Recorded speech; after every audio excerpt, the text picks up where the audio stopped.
Qu'est-ce qui fait en fait la différence? Parce que tout le monde n'a pas ce parcours, notamment dans l'artisanat.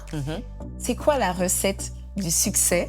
C'est ça aussi la réalité derrière tout ça. C'est que c'est bien, entrepreneur, c'est génial, mais c'est pas un monde de bisounours, quoi. Et il faut s'accrocher. Ça a été, pour moi, je pense, une grande étape dans ma vie d'être moi, vraiment. De ne pas faire plaisir aux autres, de ne pas faire pour faire plaisir aux autres.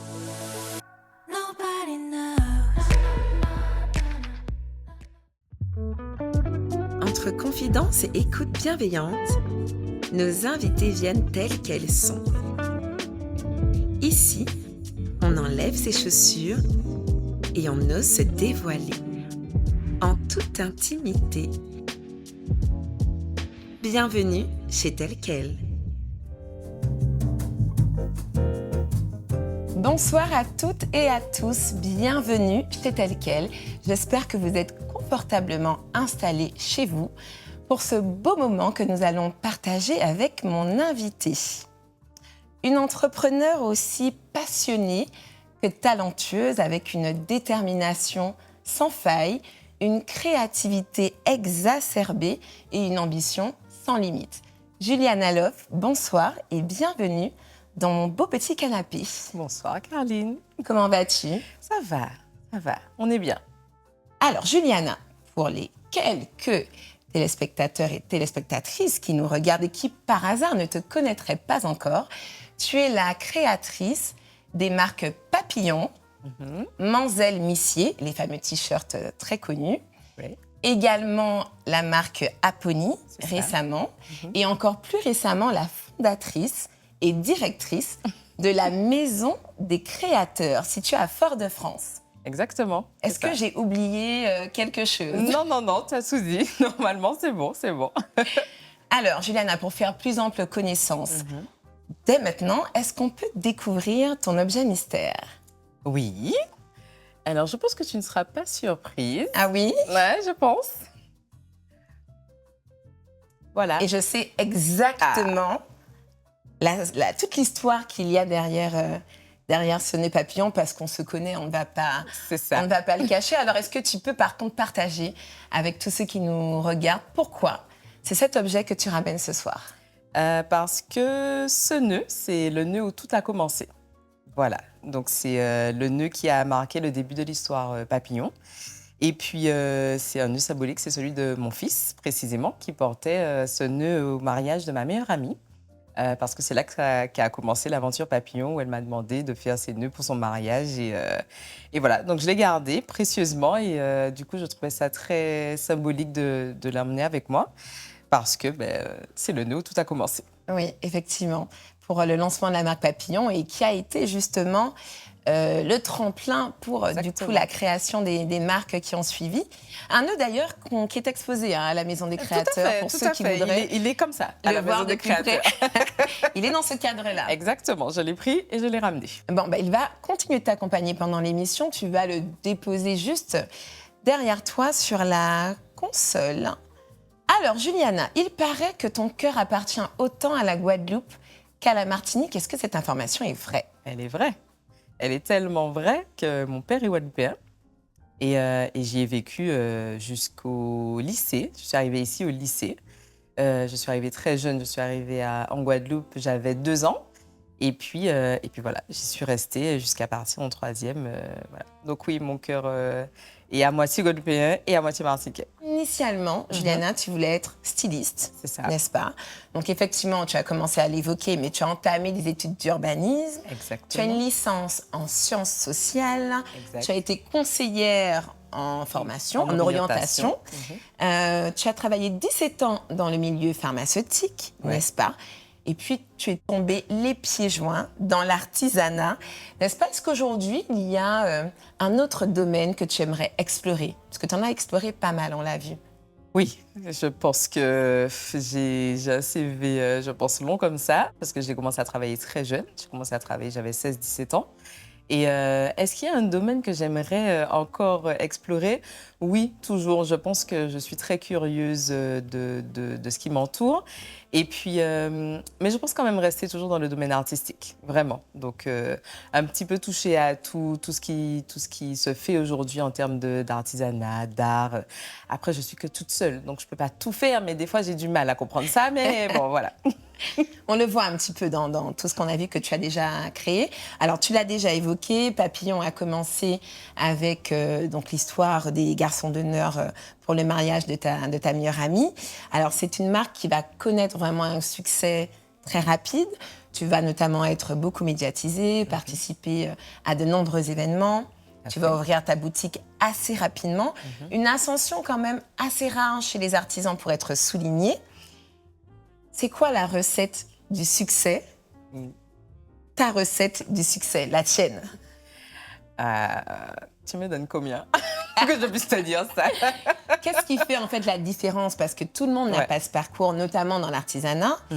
Mais déjà là, si tu pouvais... Est-ce que déjà tu as identifié ce qui a fait la différence dans ton business, en fait, dans la création de tes marques? Alors oui, c'est-à-dire qu'en fait, je suis une fonceuse de base. Donc du coup, quand je me lance dans un projet, et c'est ce que je dis aussi à mes enfants, il faut y aller à fond.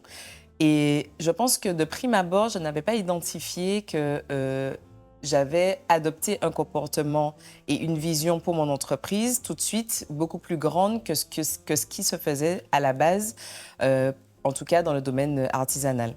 Et en fait, après avoir discuté avec des amis, avec plein de gens du milieu, je me suis effectivement rendu compte que dès le départ, j'avais misé sur mon entreprise. J'avais misé sur mon entreprise et sur moi. Je croyais vraiment en cette entreprise, je croyais vraiment en ce projet. Et en fait, je suis vraiment rentrée dans ce projet avec une vision de grandeur. C'est-à-dire que je me suis dit, je vais faire des nœuds papillons, mais on ne va pas s'arrêter là. Je ne vais pas faire des nœuds papillons toute seule dans mon petit bureau et puis je vais les vendre sur Internet ou dans 2 salons et puis on va s'arrêter là. Non, j'avais vraiment envie d'être la marque référence de nœuds papillons en Martinique. En tout cas, quand j'ai commencé Papillon, puisque maintenant c'est beaucoup plus que ça. Et j'avais vraiment envie d'avoir cette... comment dire, si tu veux, cette renommée, oui, mais vraiment cette place-là de marque forte, Made in Caraïbes, Made in Martinique, vraiment. Okay. Donc je pense que je vais dire le premier conseil ou le premier ingrédient de ma recette, voilà, c'est ça, c'est la détermination, l'ambition et la vision. Ouais, surtout la vision, hein, Exact. Parce que tu l'as eu dès le départ. Alors, si. Et puis, quand j'ai annoncé à ma maman que j'allais faire des nœuds papillons, tu imagines bien sa stupeur et, j'ai presque envie de dire son effroi, parce qu'elle m'a dit, mais tu es douée, pourquoi tu vas faire des choses comme ça? Pourquoi tu fais ça? Enfin, des nœuds papillons? C'est parce qu'en fait, dans ma tête, j'avais en fait déjà identifié que je serais allée beaucoup plus loin que ça. Et en parlant d'aller beaucoup plus loin que ça, c'est ce que tu as fait récemment. Donc, tu as créé la Maison des Créateurs, avec un lancement en grande pompe il y a quelques semaines. C'est une sorte de QG des artisans, des créateurs. Qu'est-ce qui t'a inspiré ce lieu? Et est-ce qu'en 2 mots, tu peux présenter ce concept? Alors, en 2 mots, ça sera très difficile. C'est ça. Parce que c'est un concept que j'ai nourri pendant une bonne année, on va dire. Et qu'est-ce qui m'a inspirée, c'est ça? Qu'est-ce qui m'a poussée dans ce concept? En fait, je trouvais que c'était dommage de ne pas pouvoir mettre beaucoup plus à l'honneur les artisans comme moi-même qui font de très, très belles choses ici en Martinique et dans la Caraïbe d'une manière générale. Et en fait, on avait malheureusement toujours cette idée de l'artisanat très basique, très local. Et on se disait toujours que faire de l'artisanat, faire des choses avec ses mains, ça voulait dire peut-être des choses simples, des choses voilà, pas finies, des fois. Peu qualitatives, souvent. Exactement. Et en fait, autour de moi, j'ai énormément d'artisanes et d'artisans qui font des choses vraiment géniales, qui méritent d'être connus. Et je trouvais vraiment ça dommage qu'il n'y ait pas de lieu référence. On pouvait retrouver sur un même lieu un ensemble d'artisans, donc du Made in fait Martinique et Caraïbes, mais de qualité. Donc l'idée a germé comme ça. Et même les touristes qui viennent ici, qu'ils puissent trouver en fait un lieu où on trouve le meilleur de chez nous. de pépites, comme tu aimes C'est les ça. appeler. Qu'est-ce qu'on fait en Martinique? Tiens, c'est quoi un peu les artisans, les créateurs de chez nous, les artistes? Eh ben, j'irai à la maison des créateurs pour les trouver. Très bien, très beau projet. Pour le coup, il y a pas mal d'autres choses qui viendront avec le temps. Donc, ce sera également un lieu d'événement, Tout à fait. un lieu de rencontre culturelle. Voilà, donc L'idée, c'est vraiment de créer vraiment un lieu de vie culturelle. c'est ça. Pas une boutique uniquement, même si c'est important, pas seulement une galerie d'art, mais tout un concept pour que quelqu'un puisse venir et s'identifier en fait à celui-là, rencontrer des gens. Tu sais, à l'inauguration, j'ai vu des créateurs parler avec des clients, par exemple, et ça, j'ai trouvé ça génial parce qu'en fait, les clients étaient vraiment face aux créateurs, face aux artisans, pouvaient poser des questions et discutait vraiment, rentrait vraiment dans l'histoire parce que souvent on ne sait pas qui se cache derrière ces créations, derrière ces œuvres. Et pour moi, c'était très important de mettre ces personnes en avant et en valeur. Cette espèce d'échange qui se faisait, notamment sous le Coin des Gourmands, ils étaient en train de manger, ils discutaient. Ah, toi, c'est toi qui fais ça. Ah, ok, c'est super, etc. C'était ouais, Ça fait une sorte de lienage entre c'est génial. le public, les clients, Tout à les fait. artisans créateurs. Et je pense que c'est l'essence même de ce projet. Alors, un très beau parcours, de belles réalisations. On imagine pas sans sacrifice, pas sans moments difficiles. Mhm. C'est souvent la partie immergée de l'iceberg, les 7/8e qui sont sous l'eau, dont on ne Claire. parle pas assez. Tout à fait. Et j'aimerais ce soir que tu puisses, toi, nous en parler. On voit ces marques, Papillon, Apony, Manzel Missier, maintenant une maison des créateurs, mais à quel prix aussi? Au prix de nuit blanche, au prix de pas d'argent, de pleurs, de se dire est-ce que je vais y arriver? Est-ce que ça va marcher? Est-ce que ça va fonctionner? Tu lances un concept et puis tu te dis mais ok, c'est sorti de ta tête, tu as créé quelque chose, mais est-ce que les gens vont y adhérer? Est-ce qu'ils vont comprendre ce que tu as voulu faire? Est-ce que tu vas pouvoir apporter ta pierre à l'édifice comme ce que tu souhaites? Tu vois, est-ce que la vision, la grandeur de la vision que tu avais, est-ce qu'en fait réellement ça va se réaliser? Et en fait, c'est vrai que souvent les gens voient en fait les réseaux sociaux, ce qu'on montre, les jolies photos, la communication, les gens qui portent du papillon ou du Manzel Missier ou de Laponi. Donc voilà, beaucoup, c'est très médiatisé parce que j'ai vraiment misé sur la communication parce que j'ai compris tout de suite que c'est ce qui ferait que ça fonctionnerait en partie, puisqu'il y a aussi le travail, mais la com, tu le sais, c'est n'est-ce pas? J'ai été très bien accompagnée, n'est-ce pas? Et je suis très bien accompagnée toujours. Et du coup, donc j'ai misé sur ça dès le départ.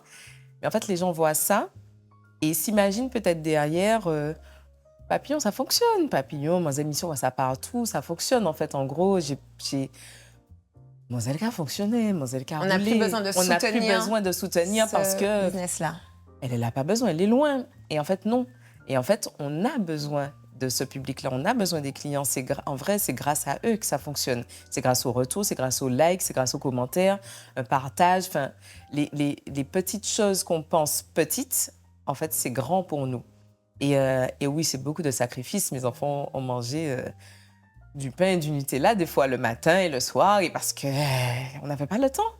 Et donc, c'est ça aussi la réalité derrière tout ça. C'est que c'est bien, entrepreneur, c'est génial, mais c'est pas un monde de bisounours, quoi. Et il faut s'accrocher, il faut vraiment, vraiment s'accrocher. Quelle a été, s'il y en a une, la période la plus difficile que tu as dû traverser en tant que femme entrepreneur? Je sais que quand tu as notamment lancé l'enseigne Papillon, on a dit, hein, ça a très bien fonctionné. Tu es aussi partie t'installer sur la Guadeloupe. Il me semble que c'était pendant le Covid. Donc finalement, tu as dû revoir un peu tes plans, fermer la Guadeloupe. Est-ce que ce genre de décisions sont vécues de l'intérieur comme des échecs ou est-ce plus comme des leçons? En tant que femme entrepreneur, qu'est-ce que ça t'a apporté? Alors, si tu veux, je suis de nature à relativiser énormément. Donc la Guadeloupe, en fait, comme on l'a dit, c'est mon île de cœur. Pour moi, il était important de pouvoir mettre une boutique en Guadeloupe. L'opportunité s'est présentée. Et du coup, je me suis dit, OK, c'était vraiment juste après le Covid, en tout cas après la période intense Covid. Donc, on était toujours quand même dans certaines restrictions, notamment sur les horaires, les couvre-feux, etc. Mais je me suis dit, l'opportunité est là. En général, j'écoute souvent ce que l'univers me dit et j'y suis allée. On est resté ouvert 1 an en Guadeloupe. Malheureusement, j'ai dû fermer parce qu'il y a des choix aussi à faire en tant qu'entrepreneur. Et je pense que l'essence même de Papillon, c'est moi. L'essence même de Manzel Missier, c'est moi. Et je n'étais pas assez présente en Guadeloupe pour plusieurs raisons, parce que je suis maman. Voilà, parce que j'ai 2 enfants dont il faut s'occuper et parce que les billets, ça a un coût, donc il y a une réalité financière aussi. Donc du coup, j'y allais, mais peut-être pas aussi souvent que j'aurais dû. Et en tant que chef d'entreprise, j'admets totalement que sur ça, ça a peut-être été une mauvaise gestion ou une erreur, en tout cas peut-être de stratégie ou peut-être de moment. Et si tu veux, comment dire, la maturité, l'honnêteté, en fait, de se dire à un moment, OK, là, j'ai peut-être mal joué mon coup, il faut revoir la copie, mais il faut la revoir vite, parce qu'en fait, ça tire sur la trésor. Et ici, ça fonctionne bien, tu as des salariés, et donc, du coup, il ne faut pas plomber toute l'entreprise. C'est ça. Donc, l'idée vraiment, la décision vraiment a été de fermer. Après, je suis aussi beaucoup entourée. Je m'entoure beaucoup de professionnels. J'étais entourée d'une gestion en finance. Quand j'ai vu que c'était un petit peu compliqué, je me suis tournée vers elle. Et je pense que c'est ça aussi, la question que tu me posais tout à l'heure, je pense que c'est ça aussi un peu ma force, c'est que je n'ai pas de mal à admettre quand je ne sais pas faire. Quand je ne sais pas faire ou quand je ne sais pas, et à me tourner vers des professionnels qui m'aideront du coup à avancer. Et justement, on a localisé le problème, il était situé là et on a fermé. Ok. Mais Après, tu n'as pas été aidée par la crise Covid non plus. c'est ça. Parce qu'il y a aussi toute la partie C'est ça, imprévisible qui a exactement. joué dans cette expérience. Mais du coup, tu le disais, en fait, donc on a vu hein, les sacrifices, les nuits blanches, les enfants, l'argent, etc. Qu'est-ce qui fait qu'on tient, justement, et qu'on va au bout? Parce qu'aujourd'hui, la Maison des Créateurs, elle est bel et bien là. Tout à fait. Tu as 3 marques à ton actif. Est-ce que c'est justement cette vision qui permet de ne pas lâcher? Parce que quand c'est dur, c'est très dur parfois. Quand c'est dur, c'est très dur. Mais c'est très dur. C'est la vision et puis surtout, encore une fois, c'est la détermination. C'est-à-dire que c'est pas parce que quelque chose ne fonctionne pas à un moment donné qu'en fait, tout n'est pas bon. Donc, en fait, si tu veux, le chemin d'un entrepreneur, il est comme ça. Il est jamais tout lisse. Il y a des choses qu'on va réussir, il y a des choses qu'on va moins bien réussir. Il y a des choses qu'on va super bien réussir. Et tu vas te dire, ah ouais, ça marche. OK, bon, j'avais pas cru, voilà. Et en fait, du coup, ce qui fait qu'on lâche pas, en tout cas, dans mon cas, ce qui fait que je lâche pas, c'est parce que je suis déterminée et que je suis ambitieuse. Donc, du coup, j'ai envie de faire des choses, j'ai envie de montrer aussi ce que je sais faire. Je sens des fois qu'il y a des besoins. Pour moi, la Maison des Créateurs, c'était clairement un besoin identifié. Personne ne le fait, vas-y, fais-le. Donc voilà, pour moi, c'est ce qui fait que je lâche pas. Alors, on va passer sous un angle un peu plus intime. Tu as parlé de tes enfants. Tu as été mariée, Juliana, puis divorcée. Tu as refait ta vie. Ensuite, tu as eu ton deuxième enfant, ta jolie petite puce par la suite. Séparation à nouveau. Donc, tu étais maman, célibataire, avec tes 2 enfants, et on le rappelle, serial entrepreneur. Comment est-ce que tu as vécu ça? Est-ce que ça t'a affecté? Souvent, en regardant un petit peu les témoignages, les femmes qui se retrouvent après des relations où il y a eu des enfants qui se retrouvent seules, notamment lorsqu'elles sont femmes entrepreneurs, sont affectées dans leur estime d'elles-mêmes, leur confiance en elles.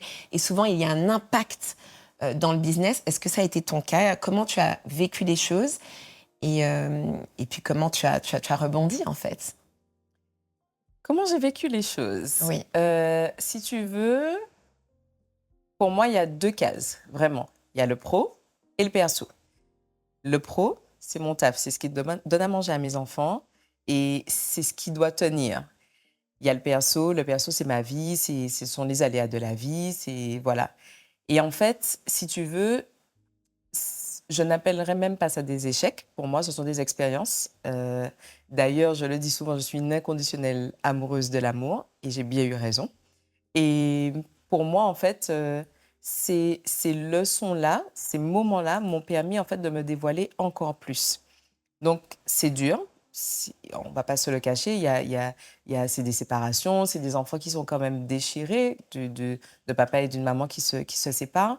Et puis, on a aussi cette pression-là, je trouve, de la société où tu es maman, tu as des enfants, tu es maman, tu as deux papas différents en plus. Et tu as cette espèce de pression où... Le regard des autres, le regard des autres, exactement, le regard des autres, et qui est très difficile à gérer. Mais en fait, en vrai... Concrètement, tu te disais quoi quand tu dis le regard des autres? Ce qu'on va dire de moi? C'est ce qu'on va dire de moi, c'est... Elle n'est pas stable, voilà, elle a recommencé, ça n'a pas marché, enfin, voilà, tout... Ah, tu as 2 enfants, ah, d'accord, ok. Ah, tu es toute seule, ah, d'accord, ok. Ces espèces de petits questionnements un peu qu'il y a... Ces jugements de la part des gens. Exactement, carrément. Et puis d'un coup, tu te dis, ben, en fait, tu es seule en fait, dans ta vie à savoir ce que tu vis. Donc, en vrai, quand tu rentres chez toi, il n'y a personne. Donc, tu es seule à savoir ce qui se passe vraiment. Et il y a quelque chose que j'ai appris vraiment de ma maman, c'est que il faut toujours se choisir, vraiment, et y aller. Et se choisir, c'est toujours la bonne décision. Donc, et c'est ce que je dis souvent à mes enfants. Quand une situation est inconfortable, l'idée, ce n'est pas de partir à la première difficulté, c'est pas vrai. Mais l'idée, c'est quand même de se choisir. Si vraiment quelque chose est inconfortable et n'est pas aligné avec ce qu'on ressent, on ne peut pas rester. Donc voilà. Et puis après, on continue d'avancer parce qu'il faut avancer, parce que les 2 petits ils sont là, il faut leur donner à manger, encore une fois. Et puis parce que ça continue. Ouais. Et je suis très heureuse aujourd'hui. Je suis très heureuse en amour. Je suis très heureuse dans ma vie. Mes enfants sont très heureux. Ils sont très stables. Ils voient leur papa. Enfin, tout va bien, au final. Donc, tu as eu raison de faire le choix de l'amour, encore et toujours. Ah oui. On note que Juliana est une femme épanouie, amoureuse. Ah oui. Aujourd'hui. Tout à fait. On souhaite que ça dure encore très, très longtemps. Ah oui, je pense avoir trouvé les ingrédients de la recette cette fois-ci. Donc on a une recette aussi pour ça. Je pense que tu vas nous sortir un livre de recettes. Peut-être. On va faire une partie pro, une partie perso. Alors, pour les gens qui te connaissent depuis quelques années, donc avant, tu avais une belle tignasse bouclée, une magnifique chevelure. Et quelques temps après, d'ailleurs, ta séparation avec le père de ta fille, tu as fait des locks. Mais mon petit doigt me dit qu'il y a quand même une symbolique derrière ce choix. Connaissant madame, est-ce que tu peux nous en parler? Pourquoi ce choix après cette période? Parce qu'en fait, cette période, encore une fois, m'a permis de me recentrer sur moi. Et en fait, je pense que, tu sais, je suis l'aînée d'une fratrie de 4. Je suis la première, celle qu'on a un peu façonné, il fallait tout bien faire, tu vois, un peu rentrer dans les cases, etc. Donc, si tu veux, d'une manière générale, j'étais pas une enfant turbulente, j'ai pas fait de grosses bêtises. Enfin, je pense que jusqu'à aujourd'hui, enfin voilà, ma maman peut se dire qu'elle a eu une fille plutôt, allez, j'ai fait 2-3 coups, mais enfin vite fait. Il me semble qu'il y avait quand même on n'a pas eu le temps d'en parler, mais il y a un petit côté belle et rebelle quand même. Mais pas. Tu as de la chance, on n'a pas le temps d'en parler. Mais pas très grave, tu vois ce que je veux dire? Enfin, voilà, j'ai pas braqué des gens, j'ai pas... Enfin... voilà. Non, on rassure tout le monde, non. Non, tout va bien. Et donc, du coup, je pense aussi que c'était ce petit côté carré, lisse, tu vois? Et en fait, quand j'ai eu ma fille, donc il y a 4 ans, j'avais 33 ans, je me suis dit, en fait, c'est le moment d'être toi, en fait. Et toi, tu es qui? Tu es comme ça. Alors, il faut savoir que mes frères ont des locks. Quasiment tous mes frères ont des locks. Enfin, voilà. J'ai toujours eu envie de faire des locks. Mais tu sais, ce côté un peu rentrer dans le cadre. Ma sœur a des locks, voilà. Ce côté un peu rentrer dans le cadre, rentrer dans le moule, pas trop se faire remarquer, toujours essayer de se... Enfin, syndrome de la petite fille sage. C'est ça. Ah, bah, elle est plus sage. Là, elle est plus sage, elle est elle-même. Elle est elle-même. Elle est comme elle est... Voilà. Et vous me prenez ou vous me prenez pas. Mais c'est moi. Parce que tu as parlé du fait de toujours se choisir. Oui. Et donc, la seconde étape, c'est cette reconnexion à soi-même. C'est ça, et exact. Ne plus se mentir et ne plus vouloir se conformer. C'est ça. Donc, j'avais envie de péter les dreads, j'ai pété les dreads. Et je suis super contente. J'ai voulu dire péter les locks, mais en fait, si tu le dis, je peux le répéter. C'est très bien. Oui, écoute. Voilà. C'était un très bon et beau choix, Merci. pour le coup. Merci. Juliana, pour terminer cette émission, parce que le temps file et que c'est déjà la fin, est-ce que tu pourrais me dire quelles sont les femmes qui t'inspirent? Ouf. Ma maman, vraiment.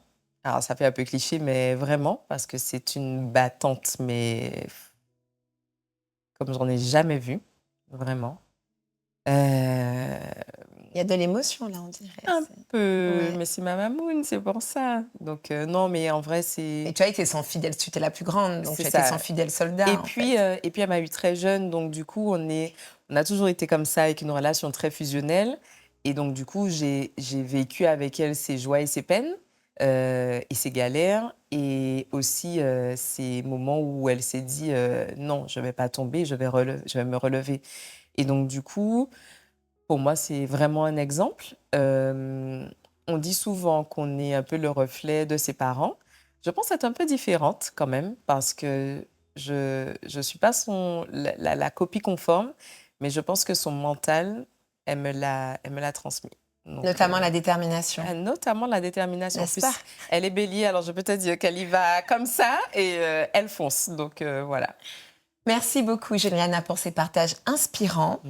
Alors, c'est bientôt la période des fêtes, donc on le rappelle. Je pense qu'il est important de faire le choix de nos pépites locales, de C'est nos ça. artisans créateurs. Donc, j'invite tout un chacun à aller découvrir ce beau lieu, donc la Maison des Créateurs, située à Fort-de-France. Où exactement? Je suis à Fort-de-France, au 11 rue Martin Luther King, à Fort-de-France. Voilà, donc plus d'excuses. Le réflexe, quand on a envie d'acheter un cadeau à s'offrir ou à offrir à quelqu'un d'autre, on se dit tout de suite, ah ben je vais dans un centre commercial ou je vais...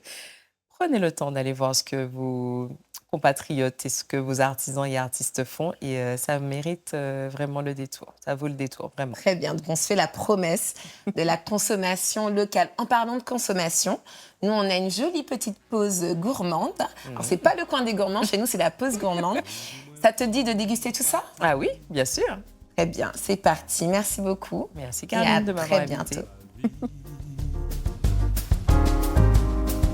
Pays a trop petit ici, bagay épanoui. Alors, moi écoutez ça yo dit, moi quitte pays moins longtemps, tellement longtemps, bon Dieu, que moi déjà oublié, qui richesse nous tenir dans petit jardin nous elle est là, pays a pas bien grand, mais c'est lui qui toute façon, c'est lui qui l'espoir nous toujours. Je dis moins qu'à crier, malgré moi j'ai voyagé, visité tout pays, y'a seul moi préféré.